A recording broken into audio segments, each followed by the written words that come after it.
कक्षा 12 के विद्यार्थी ध्यान देंगे। कल मैंने आपको कहानी तत्वों के आधार पर पंचलाइट कहानी की समीक्षा बताई थी। आज हम पंचलाइट कहानी का जो प्रमुख पात्र है गोधन का चारित्रिक मूल्यांकन करेंगे। गोधन पंचलाइट कहानी का प्रमुख पात्र है और वह उस कहानी का नायक भी है। उसके चरित्र में निम्नलिखित विशेषताएं दृष्टिगोचर होती हैं। पहला, भोला भाला अल्हड़ ग्रामीण युवा। गोधन महतो टोले का भोला भाला अल्हड़ ग्रामीण युवा है। उसकी अल्हड़ता का आलम यह है कि वह पंचायत के तमाम विरोध के बाद भी सिनेमा का गाना हम तुमसे मोहब्बत करके सनम गाना नहीं छोड़ता।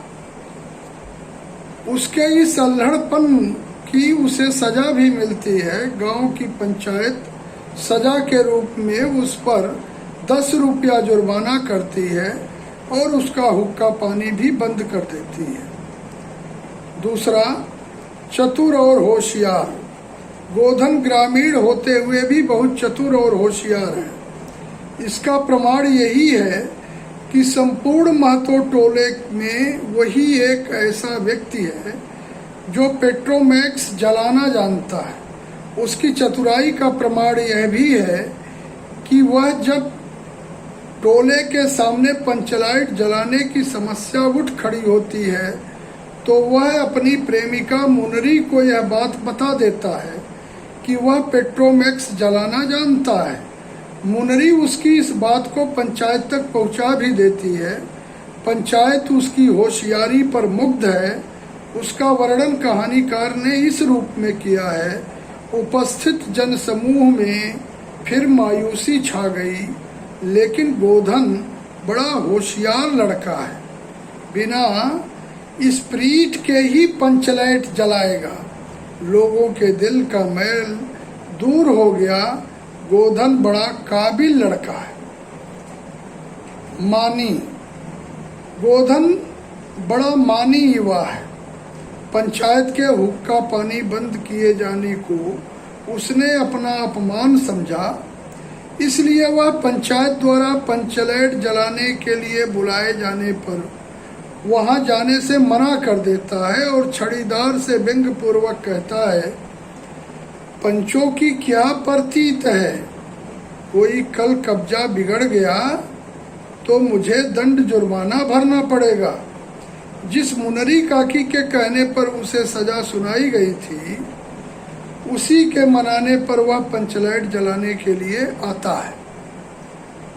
और अंतिम है, समाज की प्रतिष्ठा के प्रति संवेदनशील।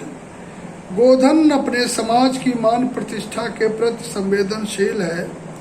पंचायत ने उस पर 10 रुपए जुर्माना किया है और उसका हुक्का पानी बंद भी कर दिया है, किंतु जब उसी पंचायत और समाज की प्रतिष्ठा पर बन आई तो वह अपने पूर्व के अपमान को भूलकर पंचलाइट जलाने के लिए तैयार हो जाता है और बिना स्प्रीट के ही पंचलाइट जलाकर अपने समाज, जाति और पंचायत की मान प्रतिष्ठा की रक्षा करता है।